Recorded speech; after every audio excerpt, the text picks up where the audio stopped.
যে চাকরি খেয়ে নেবো নয় জেলে পুড়ে দেবো। আমি বলি ইলেকশন কমিশন আসে আর যায়, তারপরে কিন্তু রাজ্য সরকার থাকে।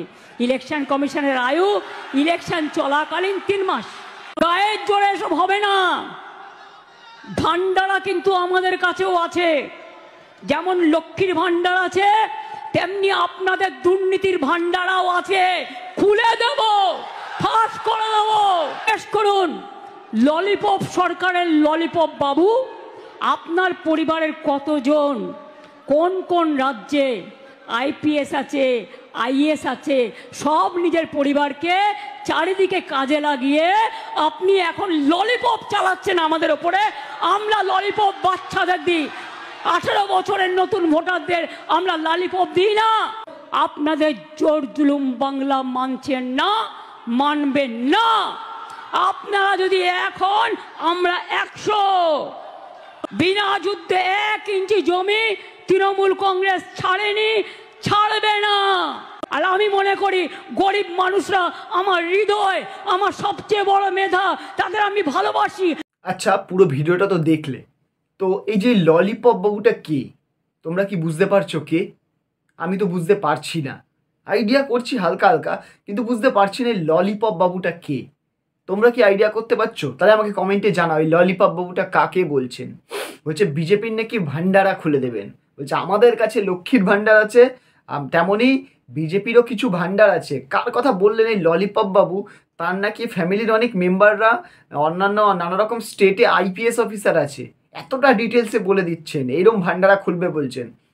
আবার কি বলছেন, ইলেকশন অফিসাররা কিন্তু 3 মাসে, তারপরে কিন্তু আমরাই থাকবো। বুঝিয়ে দিচ্ছেন কিন্তু যে মানুষ কাকে চায়, এটাও বুঝিয়ে দিচ্ছেন যে মানুষ কাকে চায়।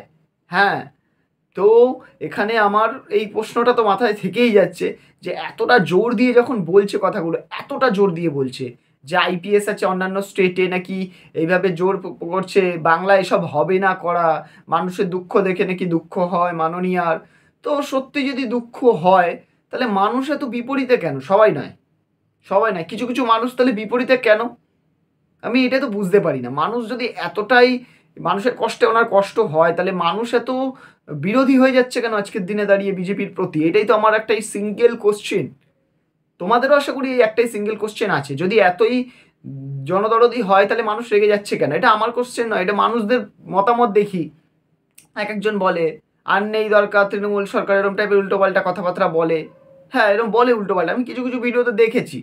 এবার জানি না কেন বলে, তারা হয়তো কারোর উস্কানিতে বলতে পারে, যেটা আমাদের আর কিছু কিছু মানুষ বলে, কারোর উস্কানিতে বলতে পারে, হতেই পারে, না বলার না হওয়ার কিছু নেই। আজকালকার দিনে উস্কানিতে তো অনেক কিছু হয়, তাই না? উস্কানিতে অনেক কিছু হয়, সেটা যেই পার্টিরই বলো, নর্মাল মানুষ বলো, সেটা বড় কথা নয়। উস্কানি তো থাকবেই, উস্কানিমূলক কথাবার্তা তো থাকবেই। এবার কে উস্কানিতে জেগে উঠছে সেটা বড় ব্যাপার, তাই না?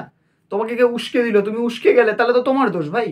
এতটাই নরম তোমার গাটস, তোমার গাটস নেই কোনো। তোমাকে কেউ এসে চাগিয়ে দিয়ে চলে যাবে, রাগিয়ে দিয়ে বেরিয়ে যাবে, তুমি রেগে যাবে? সাইলেন্ট থাকবে, কন্ট্রোল, সেলফ কন্ট্রোল, তাই না? সেলফ কন্ট্রোল থাকতে হবে।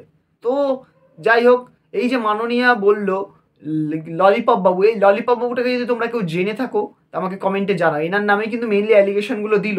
ওনার ফ্যামিলি অনেক মেম্বাররা আইপিএস আছে, যাই হোক, অনেক হ্যাড্ডা ব্যাড্ডা অনেক কিছু বললো। তো তোমাদের কি মনে হয় কায় হচ্ছে এই মানুষটা? এই মানুষটা কে?